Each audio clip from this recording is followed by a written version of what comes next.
Shalom, selamat pagi Bapak Ibu semua. Selamat pagi Bapak Ibu Saudara yang mengikuti via Zoom, juga yang akan mengikuti via YouTube.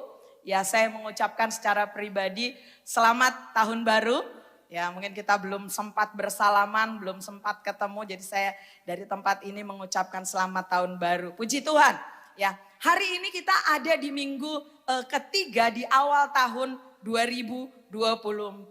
Dan kita ada pada tema besar yaitu rebuild. Dan di Januari dan Februari ini subtemanya adalah basic rebuild ya. Rebuild artinya membangun ulang atau membangun kembali.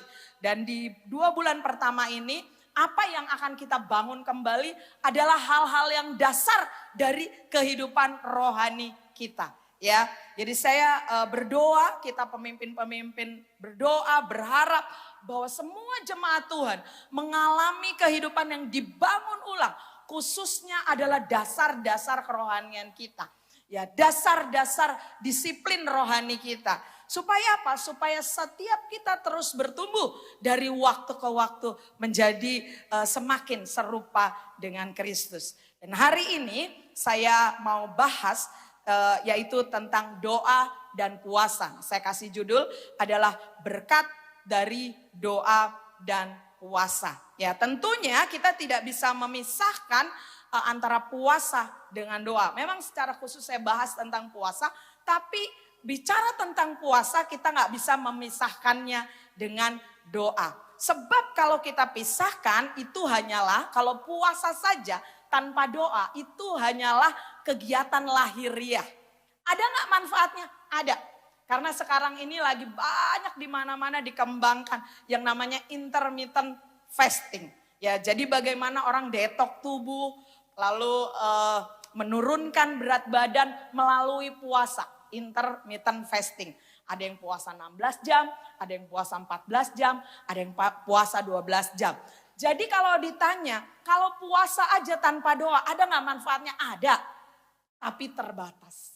Segala sesuatu yang lahiriah manfaatnya terbatas. Jadi kalau puasa disertai doa, berarti ada hal rohani yang lebih kita lakukan daripada sekedar kegiatan jasmani atau sekedar kegiatan menahan lapar.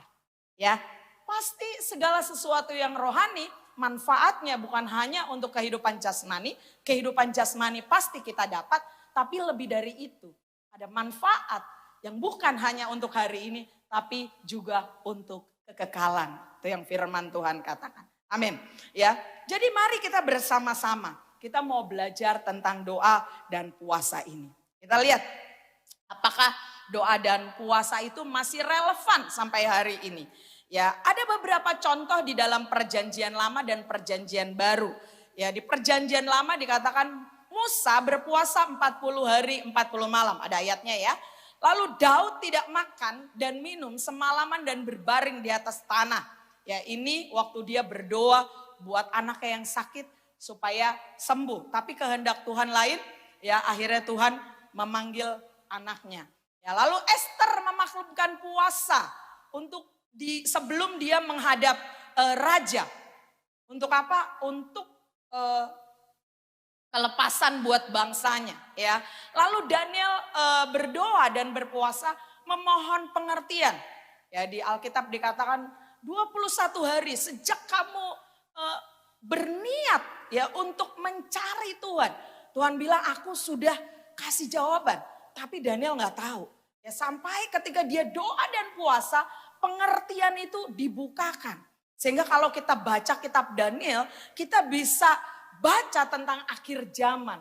Tuhan membukakan tentang akhir zaman kepada Daniel. Daniel lakukan doa dan puasa. Tapi sebelumnya di awal-awal pasal ya di Daniel 1 dan 2, kita juga lihat bagaimana Daniel puasa. Waktu itu lagi rekrutmen ya, pemilihan siapa yang jadi pejabat kerajaan itu.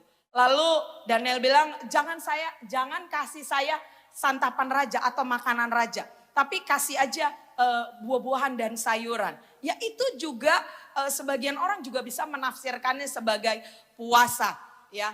Lalu di Perjanjian Baru Yesus puasa 40 hari 40 malam tidak makan. Itu yang Alkitab tulis di Matius 4 ayat 2.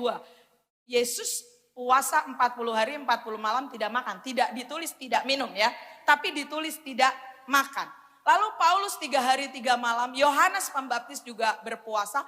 Dan jemaat mula-mula juga berpuasa untuk menguatkan pelayanan Paulus dan Barnabas. Nah yang ditulis ini hanya sebagian kecil saja atau sebagian saja dari contoh-contoh orang yang berpuasa atau tokoh-tokoh yang berpuasa di dalam Alkitab.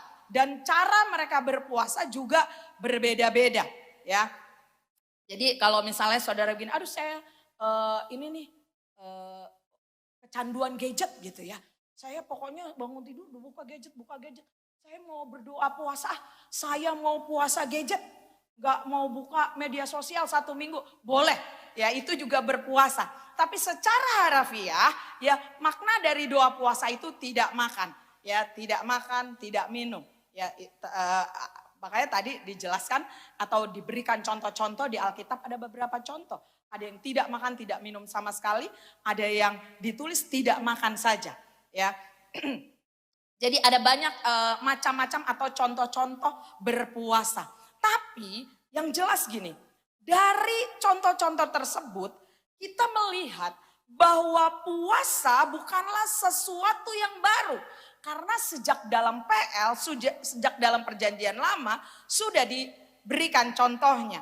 Dan bukan juga sesuatu yang usang sehingga kita tidak perlu melakukannya. Karena di perjanjian baru Yesus juga banyak menulis atau memberikan cara untuk kita berpuasa.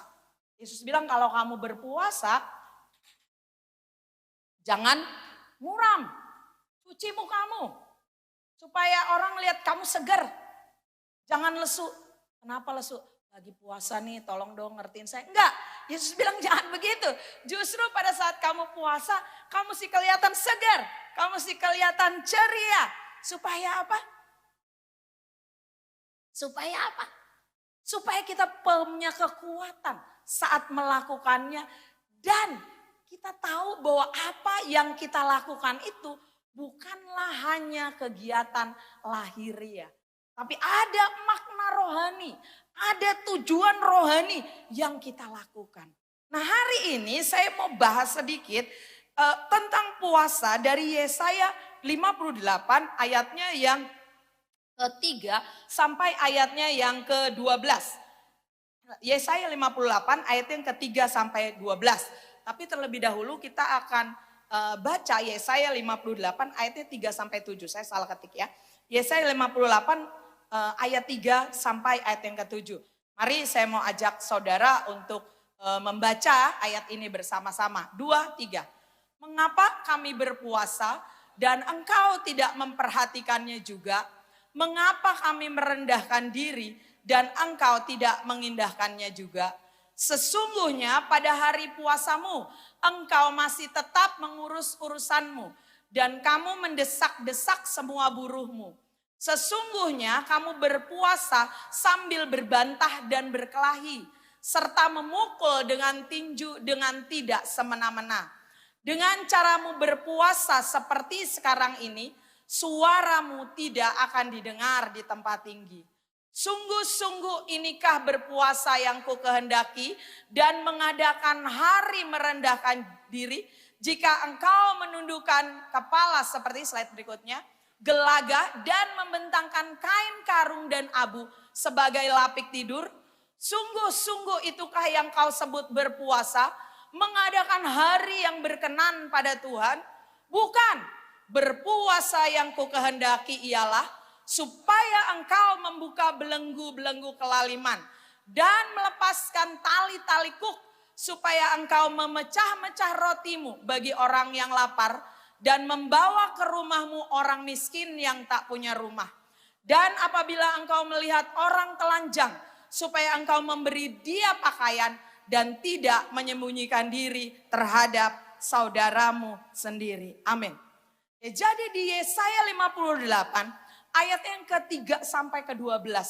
Ya, tadi kita sudah baca sampai ayat yang ke-7. Ini mengajarkan kepada kita atau memberitahu kepada kita ada puasa yang dikehendaki oleh Tuhan dan ada puasa yang tidak dikehendaki oleh Tuhan. Bahkan dikatakan sia-sia kita melakukannya. Nah jadi Bapak Ibu Saudara, puasa itu besar manfaatnya, besar kuasanya, tapi kalau tidak dilakukan dengan caranya Tuhan, kalau dilakukan dengan bukan atau tidak seperti yang dikehendaki Tuhan, akan menjadi sesuatu yang sia-sia. Bahkan doa kita tidak dijawab, tidak akan ada terjadi apa-apa. Sekalipun kita sudah merendahkan diri, berpuasa, berkabung, mungkin kita meninggalkan banyak hal, kita benar-benar enggak lakukan apa-apa kecuali menahan lapar dan haus. Ya, kita lakukan full mungkin 24 jam, kita lakukan mungkin 1 minggu, kita mungkin lakukan 1 bulan, tapi bila tidak sesuai dengan apa yang Tuhan kehendaki, akan menjadi sia-sia. Jadi bagaimana? Kalau begitu nggak usah puasa aja daripada salah. Nggak begitu. Kenapa? Karena ada berkat yang luar biasa ketika kita melakukannya.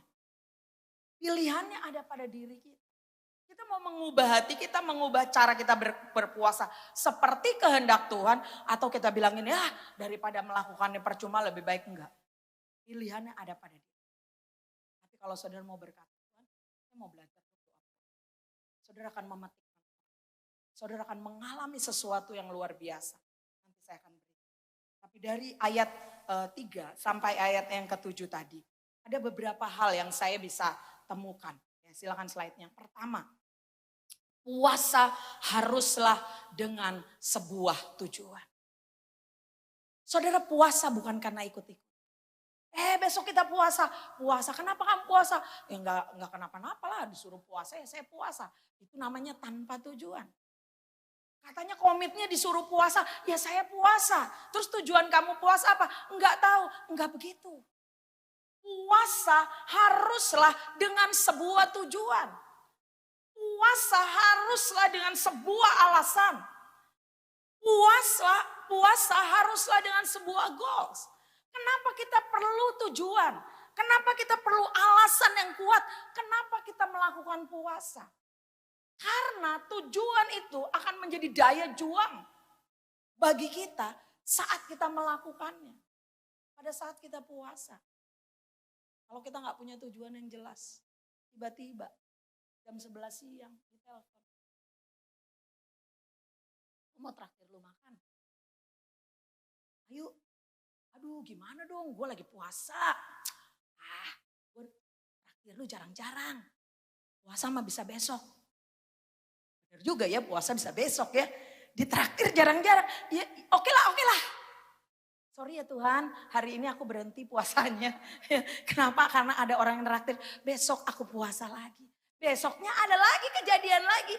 Ada lagi. Kenapa? Karena kita gak punya daya juang. Kenapa kita gak punya daya juang? Karena kita gak punya tujuan yang jelas atau kita gak punya alasan yang kuat. Kenapa kita harus berpuasa? Tapi kalau saudara punya tujuan, punya alasan yang kuat. Itu mau 10 orang telepon kita, mau traktir kita, enggak. Saya lagi puasa. Karena tujuannya jelas. Alasannya kuat. Tujuan yang jelas dan alasan yang kuat itu akan membuat kita melihat bahwa apa yang kita sedang lakukan itu jauh lebih penting dari banyak hal yang ditawarkan. Jadi saudara, ketika saudara mau berpuasa atau memutuskan untuk berdoa puasa, saudara harus tahu bahwa saudara harus punya tujuan. Dan tujuan yang terbaik dalam berpuasa adalah tujuan rohani. Kenapa? Karena kalau tujuan lahiriah ada manfaatnya, ada. Tadi seperti yang saya katakan, ya mau detok tubuh, mau menurunkan berat badan, ada manfaatnya. Tapi tujuan rohani itu lebih luar biasa. Di Alkitab ya, di Perjanjian Lama kita banyak melihat bahwa tujuan dari umat Tuhan itu berpuasa, biasanya mereka itu merendahkan diri, mencari wajah Tuhan, bertobat sebagai bentuk pertobatan mereka kepada Tuhan. Mereka berbalik dari jalan-jalan mereka yang jahat, lalu mereka kembali kepada Tuhan. Mereka berkata, Tuhan kami sudah berdosa kepada Tuhan. Nah mereka mengambil waktu itu untuk berdoa dan berpuasa. Ya. Daud berdoa puasa ketika dia semalam-malaman gak makan, yang gak minum dan dia tidur di tanah. Dia punya tujuan. Tujuannya apa? Dia berdoa supaya Tuhan mengasihani dia sehingga anak yang sakit ini nggak mati.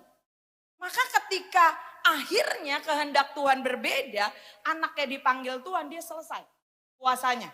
Dia mandi, dia menyegarkan diri, dia makan, selesai. Terus orang-orang anak buahnya, pegawainya bingung. Loh, kemarin ketika anak kamu sakit, masih hidup, kamu berpuasa. Tapi sekarang ketika anakmu meninggal, kamu malah gak berpuasa. Lalu Daud bilang, kemarin saya berpuasa. Karena saya berdoa, memohon kepada Tuhan. Supaya Tuhan mengasihani saya sehingga anak itu gak mati. Tapi sekarang anak itu telah mati. Dia gak bisa kembali kepada saya. Saya yang akan datang kepada dia. Kata Daud gitu ya. Orang mati gak bisa balik lagi ke dia gitu lah. Daud sadar betul bahwa kedaulatan Tuhan gak bisa ditentang. Dan dia selesai berpuasa. Ya. Daniel berpuasa untuk memohon pengertian. Esther berpuasa untuk pemulihan bangsanya. Kebebasan, kelepasan terjadi di bangsanya. Jadi kita melihat ada banyak tujuan-tujuan yang dilakukan saat mereka berpuasa. Waktu Paulus mau pelayanan, jemaatnya mendoakan mereka. Mereka berdoa puasa, mendukung pelayanan yang Paulus lakukan. Mereka berdoa puasa. Jadi selalu doa puasa itu harus disertai dengan tujuan. Oh, saudara punya pergumulan yang berat dalam kehidupan saudara. Yang sampai hari ini saudara belum melihat terobosan rohani. Mungkin itu pintu yang tertutup. Tapi firman Tuhan bilang begini. Ya, di Matius 17 ayat yang ke-20, 21. Ini kasusnya ketika murid-murid Yesus berdoa dan enggak terjadi apa-apa.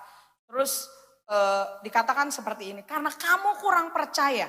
Sebab aku berkata kepadamu. Sesungguhnya sekiranya kamu mempunyai iman sebesar biji sesawi saja, kamu dapat berkata kepada gunung ini, pindah dari tempat ini ke sana, maka gunung ini akan pindah.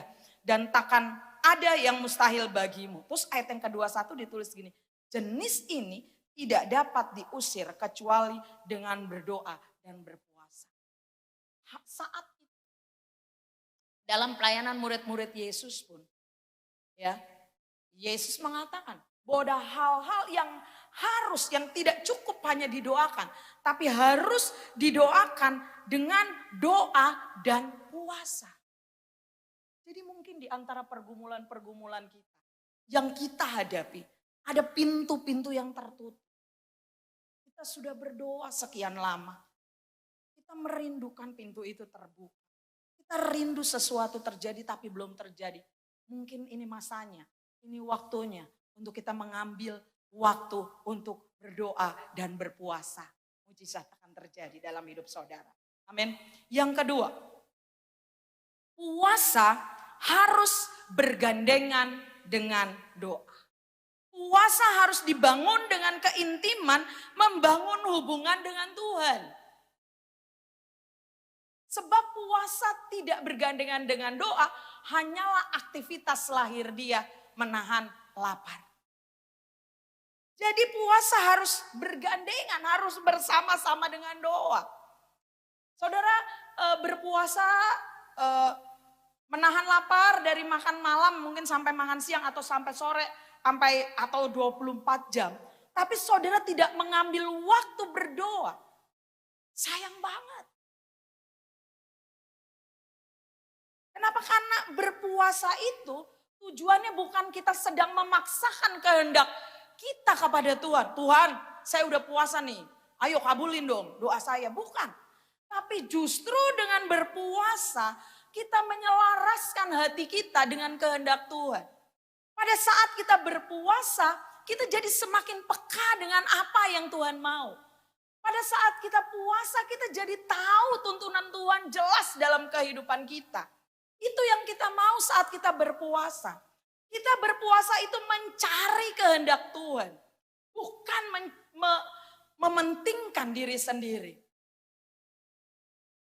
Beberapa waktu yang lalu di bulan November, saya dihubungi sama kerabat saya, ya, sama saudara. Dia umurnya mungkin lebih muda dengan saya sekitar 4 tahunan lah gitu. Jadi kita masih seumur, ya. Udah lama, saya sering WA gitu, tapi ya sekedar cuman tanya say hello lah. Tiba-tiba dia telepon saya dan bilang begini, hello ada waktu nggak? Oh iya. Tumen-tumenan dalam hati saya ya. Terus oke, saya bilang ada waktu. Saya siapin nanti malam aja lu telepon gue. Jam segini malamnya dia telepon. Nah, kalau orang tanya ada waktu nggak, berarti dia mau ngomong panjang lebar, ya. Lalu teleponlah dia malam itu. Telepon, dia mulai cerita dari A, B, C. Dia cerita tentang hidupnya, dia cerita tentang keluarganya, dia cerita tentang sakit orang tuanya sampai orang tuanya nggak ada. Yang sebenarnya saya udah tahu karena kan kerabat ya. Lalu dia cerita juga tentang suaminya yang dikeluarkan dari pekerjaan dan sebagainya. Itu sampai terus dia cerita juga tentang bahwa dia itu pengen pensiun dini. Ya, dia bekerja di sebuah bank dan sebenarnya tinggal sebentar lagi. Saya bilang usianya cuma paling 4 tahunan gitu ya. Nah, jadi sebentar lagi dia sebenarnya sudah dapat pensiun, tapi dia itu pengen pensiun dini lah. Jadi ada banyak hal yang membuat dia pengen pensiun dini. Di ujung pembicaraan itu dia bilang gini, ini yang gua mau tanya sama lu. Ini yang saya mau tanya. Kenapa ya? Sekarang saya gak bisa dengar suara Tuhan dengan jelas. Kenapa ya? Kok saya gak peka lagi dengar suara Tuhan? Padahal dulu, dia bilang gitu ya. Padahal dulu kita sering ya, waktu dia bilang gini, padahal dulu kita sering ya, wah saya seperti tertemplak oleh roh. Saya kayak dibawa lagi ke masa-masa lalu. Waktu kita masih jomblo. Oh dia bilang gitu ya. Waktu kita masih meratapi jomblo kita. Perjombloan kita ya. Padahal dulu kita sering saling mendukung dalam doa. Saya sering ketemu dia, kita saling doain. Jodoh gitu ya. Pokoknya sering banget. Jadi sering banget kita ketemu. Ini perempuan ya. Sering banget kita ketemu, sering banget saling mendoakan, sering banget berdoa puasa. Supaya kita menemukan pasangan hidup yang sesuai dengan kehendak Tuhan. Tapi itu udah sekian lama ya. Ketika dia menikah, saya menikah. Dia punya keluarga, saya punya keluarga. Dia punya anak, saya punya anak ya. Udah gak pernah lagi ngomong tentang hal itu. Tentang saling mendoakan. Ya WA, say hello, ngucapin selamat ini, selamat itu. Tapi kita gak intens lagi berdoa untuk saling mendoakan. Tapi hari ini, dia cuma pengen pensiun dini, tapi dia pengen tanya Tuhan. Apakah dia harus pensiun dini atau enggak? Mungkin bagi sebagian orang berkata gini, apa susahnya sih cuma menentukan pensiun dini apa enggak? Tapi buat dia itu beban yang besar sekali. Dan dia pengen dengar dari Tuhan secara pribadi. Apakah keputusan itu adalah keputusan yang tepat? Nah itu saya bilang, itu sekian lama saya bilang, kita mau saling doain lagi. Saya juga mau berdoa. Saya mau ambil waktu doa puasa. Supaya sebelum akhir tahun 2020, itu di November ya, saya punya keyakinan. Tuntunan Tuhan yang jelas. Bapak Ibu Saudara yang dikasih Tuhan. Mungkin di tahun 2020 ada banyak pertanyaan, pergumulan dalam kehidupan Bapak Ibu Saudara. Yang sampai hari ini, saudara kayaknya belum melihat dengan jelas, belum terang. masih buram, masih abu-abu. Kalau itu, hari ini jadikan ini momentum untuk kita mengambil waktu doa. Mari kita minta tuntunan yang jelas. Amin. Minta Tuhan, tuntun saya. Bangun hubungan yang lebih intim lagi. Saya mau ikutin apa kehendak Tuhan. Yang ketiga, fokus bukan pada kepentingan diri sendiri. Tadi kita lihat ya ayatnya. Dikatakan sesungguhnya kamu berpuasa sambil berbantah dan berkelahi. Serta memukul dengan tinju dengan tidak semena-mena. Dengan caramu berpuasa seperti sekarang ini, suaramu tidak akan didengar. Lalu dikatakan seperti ini. Sungguh-sungguh itukah yang kau sebut berpuasa? Mengadakan hari yang berkenan pada Tuhan? Bukan. Berpuasa yang kau kehendaki ialah supaya engkau membuka belenggu-belenggu kelaliman. Dan melepaskan tali-tali kuk. Supaya engkau memerdekakan orang yang teraniaya dan mematahkan setiap kuk. Supaya engkau memecah-mecah rotimu bagi orang yang lapar. Dan membawa ke rumahmu orang miskin yang tak punya rumah. Dan apabila engkau melihat orang telanjang. Supaya engkau memberi dia pakaian. Dan tidak menyembunyikan diri terhadap saudara.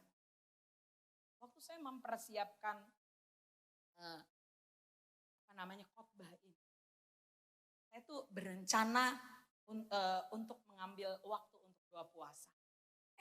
Tiba-tiba suami saya ada suami saya ya di sini, jadi boleh ditanya. Tiba-tiba dia bilang begini sama saya mau puasa, saya mau doa puasa. Saya pikir klop nih, oke lah, kita mulailah mengambil waktu untuk berdoa puasa. Dan sambil saya menyiapkan ini udah 2 minggu saya mempersiapkan ini karena sebelumnya minggu yang lalu saya harus khotbah di Taman Surya. Dan sepanjang 2 minggu sampai kita melakukan puasa, saya tuh nggak ngeh sampai saya ketemu ayat itu. Ya, bahwa fokusnya bukan pada kepentingan diri sendiri.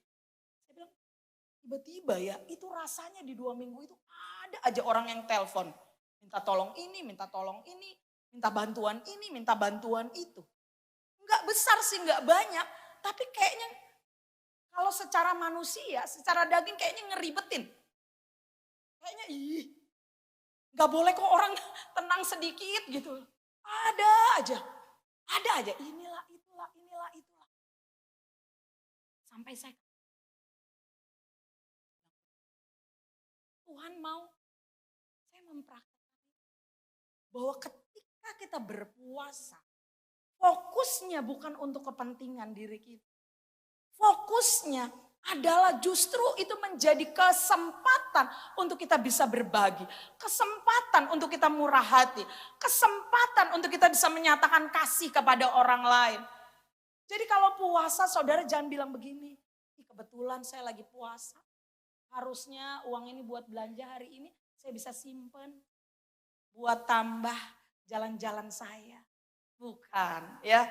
Oh kebetulan saya puasa nih, jadi saya nggak keluar uang makan. Uang makannya saya bisa simpan. Saya mau beliin tas saya yang bagus. Saya mau beliin baju saya mau beli emas. Saya nggak bilang itu semua salah. Tapi bukan itu yang Tuhan bilang atau Tuhan kehendaki ketika kita berpuasa. Justru ketika kita berpuasa, dikatakan kita harus melakukan sesuatu buat orang lain. Melepaskan belenggu kelaliman. Melepaskan kuk. Memecah-mecahkan roti bagi orang yang lapar dan membawanya ke rumahmu. Harus lebih banyak orang yang kita tolong. Harus lebih banyak orang yang kita perhatikan. Harus lebih banyak orang yang kita doakan ketika kita berpuasa. Itu yang Tuhan. Jadi hari ini, nanti di akhir khotbah saya mau mengajak kita untuk melakukan gerakan doa puasa. Tapi mari barengi gerakan doa puasa ini sebagai sebuah kesempatan untuk kita melakukan sesuatu buat orang lain. Buka mata di sekeliling kita. Adakah orang-orang yang perlu kita tolong? kita melakukan seperti apa yang maka ada berkat yang luar biasa yang Tuhan sediakan buat kita yang melakukan. Mari kita baca ayatnya di Yesaya 58 ayat yang ke-8 sampai ayatnya yang terakhir, ayat yang ke-12. Yesaya 58 ayat ke-8 sampai ayat yang ke-12. Saya mau ajak saudara baca. 2, 3. Pada waktu itulah terangmu akan merekah seperti fajar dan lukamu akan pulih dengan segera. Amin. Kebenaran menjadi barisan depanmu dan kemuliaan Tuhan barisan belakangmu.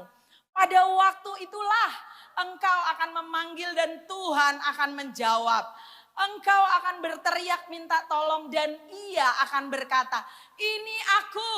Apabila engkau tidak lagi mengenakan kuk kepada sesamamu dan tidak lagi menunjuk-nunjuk orang dengan jari dan memfitnah. Apabila engkau menyerahkan kepada orang lapar apa yang kau inginkan sendiri dan memuaskan hati orang yang tertindas, maka terangmu akan terbit dalam gelap dan kegelapan akan seperti rembang tengah hari. Lanjut. Tuhan akan menuntun engkau senantiasa dan akan memuaskan hatimu di tanah yang kering dan akan memperbaharui kekuatanmu. Engkau akan seperti taman yang diairi dengan baik dan seperti mata air yang tidak pernah mengecewakan. Engkau akan membangun reruntuhan yang sudah berabad-abad dan akan memperbaiki dasar yang diletakkan oleh banyak keturunan. Engkau akan disebut yang memperbaiki tembok yang tembus, yang membetulkan jalan supaya tempat itu dihuni. Amin. Amin. Ini berkat yang Tuhan berikan kepada kita. Jika kita berdoa dan berpuasa dengan cara yang dikehendaki Tuhan. Saya rangkum. Apa aja itu? Ada 4. Yang pertama adalah kesembuhan dan terobosan rohani. Katakan amin. Lukamu. Amin. Lukamu akan sembuh. Saudara berdoa untuk sakit penyakit. Ada mungkin sakit penyakit yang saudara sudah doakan sekian lama dan belum terjadi kesembuhan. Pada saat saudara melakukan doa puasa dengan cara yang dikehendaki Tuhan. Firman Tuhan katakan lukamu akan sembuh. Katakan amin.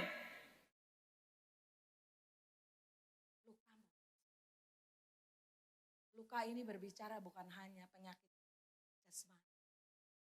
Saudara juga berkata mungkin, kenapa ya? Saya sudah mengampuni orang itu. Tapi kalau saya ingat ya, saya terluka lagi, saya sakit lagi, saya terluka lagi, saya sakit lagi. Firman Tuhan bilang apa? Lukamu akan sembuh. Engkau akan merekah seperti pagi. Terobosan rohani. Saudara menantikan terobosan rohani dalam keuangan. Saudara merindukan terobosan rohani dalam keluarga. Akan terjadi dalam pekerjaan, dalam karir, dalam studi. Terobosan rohani akan. Saudara berkata Tuhan saya jatuh bangun di dalam dosa. Terobosan rohani akan terjadi. Ini janji. Kalau kita berdoa berpuasa dengan cara yang Tuhan bilang. Yang kedua, tuntunan Tuhan atau visi. Kita butuh. Saudara sedang menjalankan usaha. Saudara butuh. Saudara yang sekolah, kuliah, saudara butuh. Saudara kepala keluarga, saudara butuh tuntunan Tuhan. Mana keluarga saudara? Di tahun 2020. Yang Tuhan ingin untuk saudara kerjakan. Saudara yang bekerja, tuntunan Tuhan akan diberikan kepada kita. Promosi-promosi apa yang Tuhan akan bawa, akan angkat kita. Kita butuh tuntunan Tuhan. Saat kita berdoa, berpuasa dengan cara tuntunan Tuhan. Masuk untuk gereja. Amin. Kita akan menggenapi. Kita akan berdoa puasa untuk Blessing Community Center. Melihat bagaimana tuntunannya Tuhan yang jelas lewat pembangunan. Kita berdoa berpuasa bersama.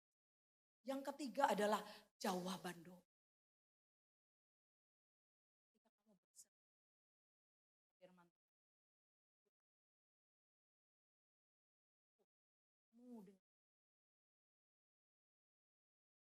Tuhan bertemu sama kita, itu nggak cuma say hello, ada sesuatu yang Tuhan kerjakan dalam kehidupan.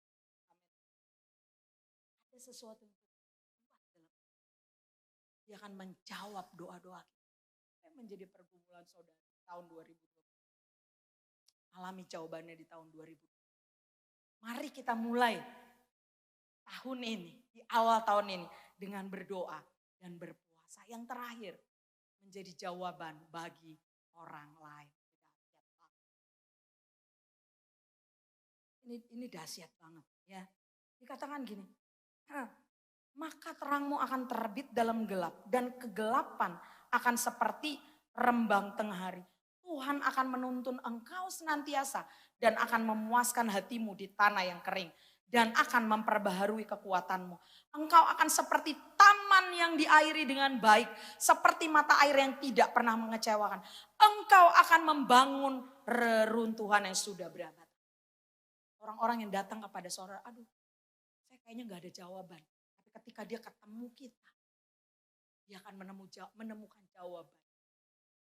Kita akan menyembuhkan, kita bisa menolong, kita bisa buka jalan. Kita dikasih hikmat, dikasih karunia pengetahuan untuk menolong orang lain. Memberkati orang lain, menjadi terang bagi orang lain. Dikatakan engkau akan disebut yang memperbaiki tembok yang tembus. Lewat kehidupan kita, hubungan orang lain yang kita temui itu dipulihkan. Lewat bertemu dengan kita, suami istri mungkin yang hampir bercerai itu dipulihkan. Lewat ketemu dengan kita, hubungan anak dan orang tua itu dipulihkan. Lewat bertemu dengan kita orang yang udah putus asa, bahkan mungkin mau mengakhiri hidup mereka dengan bunuh diri. Ketika mereka bertemu dengan kita, mereka menemukan pengharapan. Ini janji Tuhan. Tuhan tidak sekedar mau menjawab doa-doa kita. Tapi Tuhan pengen menjadikan kita jawaban juga bagi orang lain. Tuhan pengen kita menjadi berkat bagi orang lain. Jadi Bapak Ibu Saudara yang dikasih Tuhan. Mari kita mau bersama-sama belajar ke hal-hal dasar ini. Membangun kembali disiplin rohani kita dalam berdoa dan berpuasa. Untuk itu saya mau mengajak jemaat Tuhan untuk kita bersama-sama ada dalam gerakan doa dan puasa selama 5 hari. Dari Senin sampai Jumat. Mulainya kapan? Dari makan malam. Sampai kapan? Sampai jam 3 sore aja. Bu, saya gak kuat sampai jam 3 sore. Oke lah sampai jam 12. Tapi kalau saudara kuat sampai jam 3 sore, sampai jam 3 sore. Kalau saudara kuat 24 jam sampai jam 6, lakukan. Tapi dengan sebuah tujuan yang jelas. Apa tujuannya? Silakan ditampilkan di slide yang terakhir. Saya undang pemain musik bisa maju ke depan. Slide yang terakhir. Ya. Yang pertama ada 2 hal. Untuk pribadi dan untuk korporat. Yang untuk pribadi kita minta pimpinan Tuhan di tahun 2024. Tidak ada yang tahu apa yang terjadi di tahun 2024. Tapi kita percaya kepada orang-orang yang bergaul karib dengannya. Kata Mazmur ya. Tuhan memberitahukan jalan-jalannya. Maka kita mau minta pimpinan Tuhan. Membangun disiplin rohani kembali. Lalu jawaban atas pergumulan-pergumulan kita. Lalu untuk yang korporat ya. Kita mau gereja ini dipimpin oleh Roh Kudus dalam tema rebuild. Ya, hal-hal yang kita perlu bangun ulang. Roh Kudus ingatkan kepada kita dan kita bersama-sama secara korporat membangun ulang kehidupan rohani. Ya, lalu pembangunan Blessing Community Center. Kita mau doakan sama-sama. Tuhan terus menjadi provider kita, penyedia semua yang kita butuhkan. Seperti apa yang diimani oleh Pak John. Kita pengen, kita mau bahwa Blessing Community Center ini bisa selesai tanpa hutang. Amin. Kita mau doakan sama-sama, kita doakan, kita puasa sama-sama untuk hal tersebut. Lalu kita mau berdoa juga supaya gereja kita menjadi gereja yang menggenapi visi Tuhan. Kalau saudara merasa menjadi bagian dari gereja ini, saya mau mengajak saudara menaruh ini di dalam hati saudara. Dan mengambil tindakan iman untuk berdoa dan berpuasa. Mari kita bangkit berdiri sama-sama.